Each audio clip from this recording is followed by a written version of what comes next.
It's Monday again. It seems like it keeps happening over and over and over and over again. This week's topic is how-to tutorials, and I'm going to teach you, so tryouts are around the corner in a few weeks, and I've been on a cheerleading team for school since 8th grade, and there are people that have interest in cheerleading and have no idea how to, accomplish that getting on the team thing. Now, I'd say my school is actually pretty prestigious. Is that the word? I don't know. My school's pretty picky about who they put on teams. They want the best. But there are some things that you would need to know about before trying out. The first thing you really want to do is you want to be stretched out and in shape before you even get close to tryout. Competition and spirit football sideline cheering is very, very different. Very different. They are completely different. The only difference between JV and varsity sideline cheering is, the JV games and the varsity games. Not many people go to the JV game.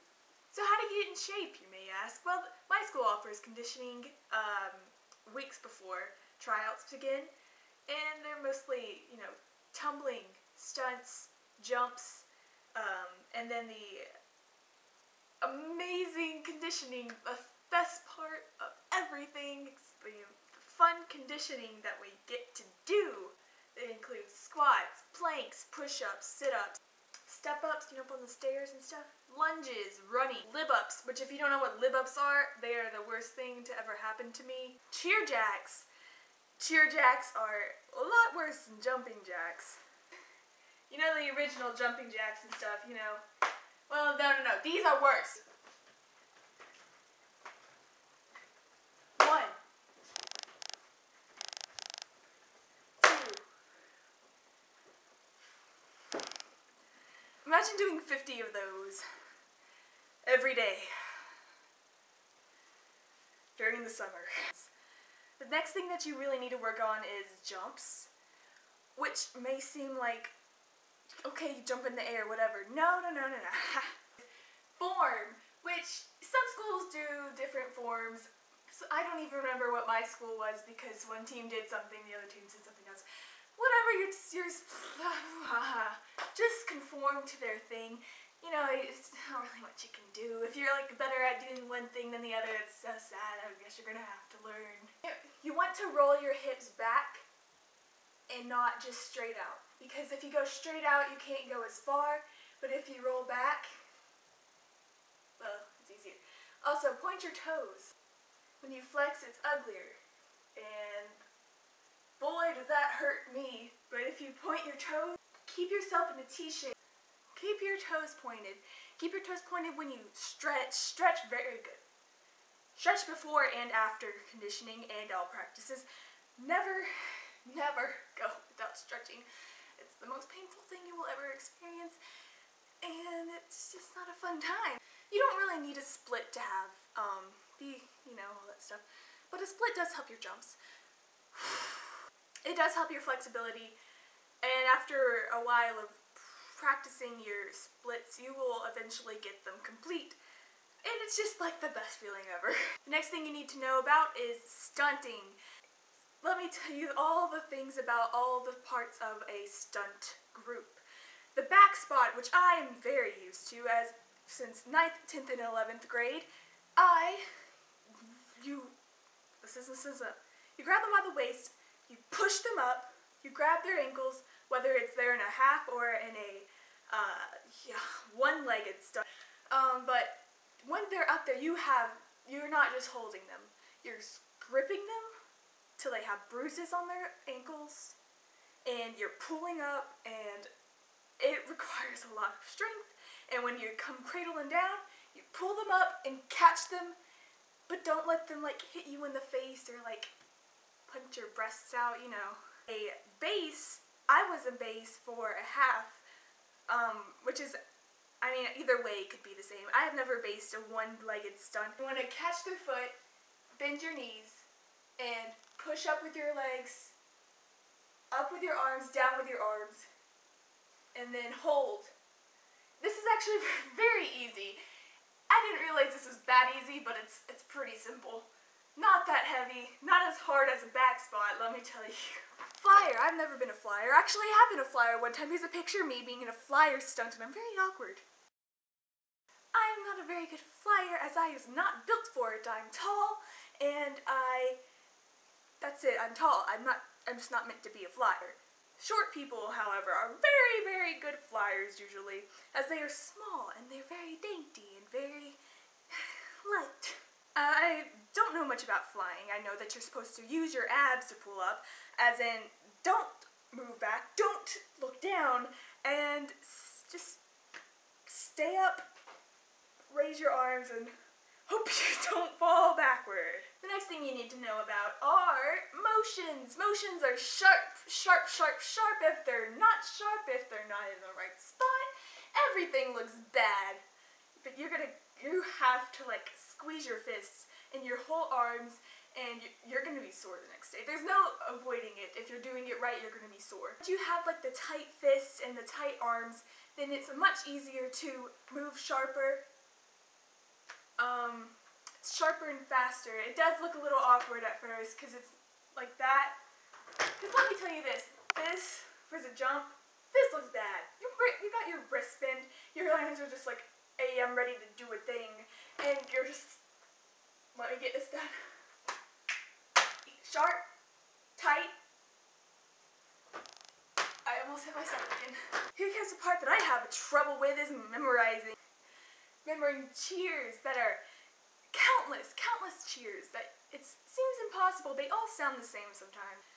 You memorize dances for band and dances for camp and cheers from camp and cheers from your fellow teammates and cheers from your coach. Competition, you memorize a lot of the same thing. You're memorizing the same dance over and over again, and it gets easier and easier, and you don't really have to say much. But when you do sideline cheering, you have to memorize every single cheer, how every word of the cheer, every motion of the cheer, every, like pause, every emphasis word, and you're trying not to sing it. You don't want to be singing it, you want to be yelling it. And that's one of the parts that my team seems to struggle with all the time, is they want to sing it, and it becomes kind of a weird, like, yelling. You don't want to yell through your throat, you want to be yelling from your diaphragm, which, is what vocal coaches tell you all the time. Sing from your diaphragm, and it will sound a lot more projected and better. Well, it does. It sounds extremely better, and it's not as a strain, not as much a strain on your throat as it would be if you were, you get it. The last thing I'm going to mention about tryouts is tumbling, which I have not been to tumbling class in a year now. It's been a while, it's been a long while, and I have not practiced tumbling since. But I think the least you could do is a round off. If you can't do a cartwheel or a round off,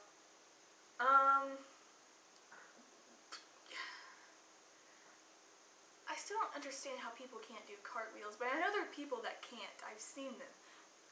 It's just strange to me. I mean, I guess the best you could do with a cartwheel and a round off or practice, those things aren't very scary. I mean, you're touching the ground the entire time. There's no time that you're just like in the air like you are for a round off, a tuck, a full, a layout, all that jazz. I could literally go on about like how much work goes into cheerleading and how it's really time consuming, and it's a lot of work and soreness and pain and tears and blood and sweat, and it's pretty intense sometimes. That is all I have to say, actually. I mean, other than the obvious of you needing to be passing your classes, and it's better if you have been doing like volunteer work or you do extracurricular activities such as clubs, and that's all I can think of. You want to have a nice attitude, you want to have a positive outlook, and you want to look nice, I guess, is a thing. The coaches are most likely to want you on their team. You want to, if they see you not complaining during conditioning at tryouts, or if they see you helping someone that's not quite there yet, they're noticing, they're watching you the whole time, and they notice. And when they see that, they're like, you win. So I hope this helps someone. If not, I'm sorry if you didn't make the team. That's the end of my video, the end of Monday. Thank God. And Wednesday, Alyssa will be becoming a Skrillex singer, as she did not post her video on Saturday and promised she would post it with her video this week. So we'll see that one, won't we? I'm really excited for that, can you tell? And Joanna may not be posting this Friday, as she will be doing something that she told me about and I forgot what it was, and she said I might not be able to post it, and I was like, okay, I'll tell the thing, and okay. And that's what happened here. Right now. Also next Monday, I may not be able to post on Monday, or maybe I will, I don't really know yet, but I will be at Playlist Live, so I will not be home until Monday, so I don't really know how it's gonna go out, so we'll see. Maybe I'll post a video from Playlist. That would be great! So that's the end. Here's some funky music and a unique title sequence that says subscribe, but not really, because it says it in a threatening way, and or it's just Scorpion.